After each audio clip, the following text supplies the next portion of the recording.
Hey Math Kids, today we're going to talk about the integrating factor method. Step by step is written on the screen.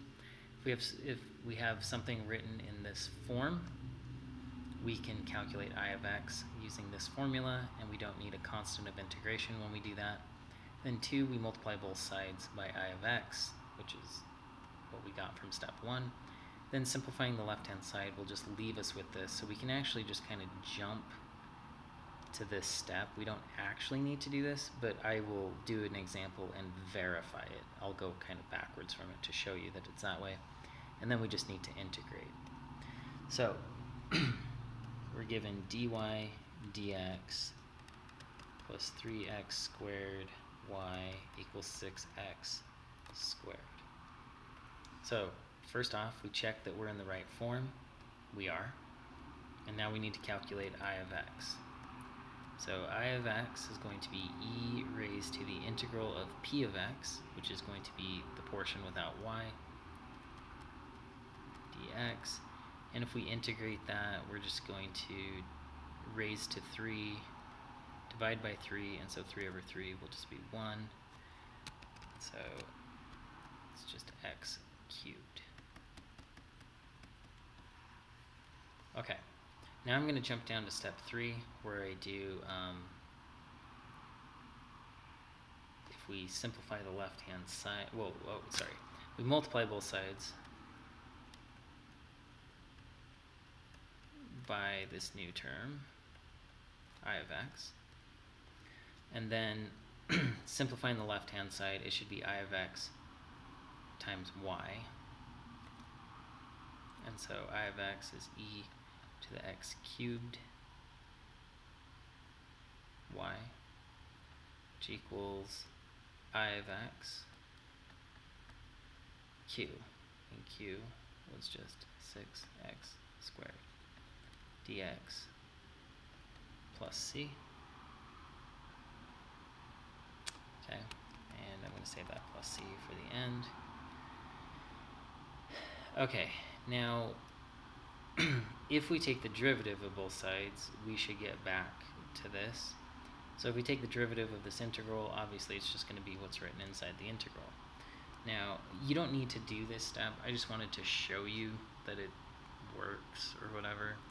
So this would be a, this would be b. A prime is going to be e to the x cubed times by the derivative of that, which is 3x squared. And then b prime is going to be equal to dy dx. Okay, and then if we do the first one, e to the x cubed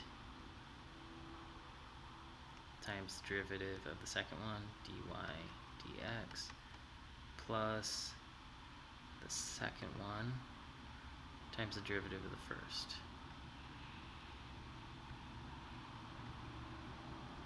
Okay, we see 3x squared times y times e, all of that, and then this one's written exactly the same. Okay, once again, I was just verifying that that worked out. You don't need to do that step unless you want to verify to yourself. Okay, now step 4 says to integrate, and integrating this,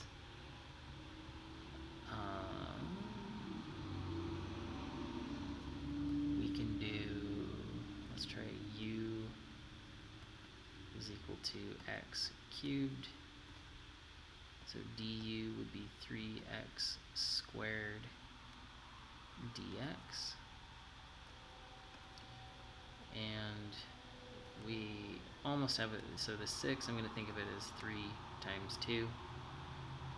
So I'm going to use up the 3, the x squared, and the dx to make a du. And then the 2 I'll just bring down right there. And so we're going to be left with 2e to the u.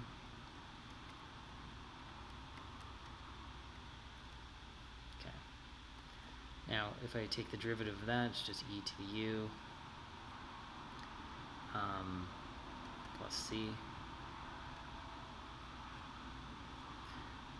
if I replace that with u, it's 2e to the x cubed plus c e to the x cubed y.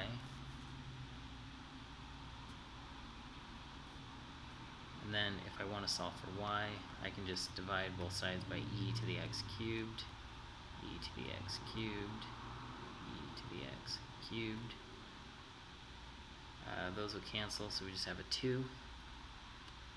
And these cancel, so we just have a y. And then plus c e to the negative x cubed. And that would be our general solution. If you have additional questions, please come to MathLab. Until then, calculator.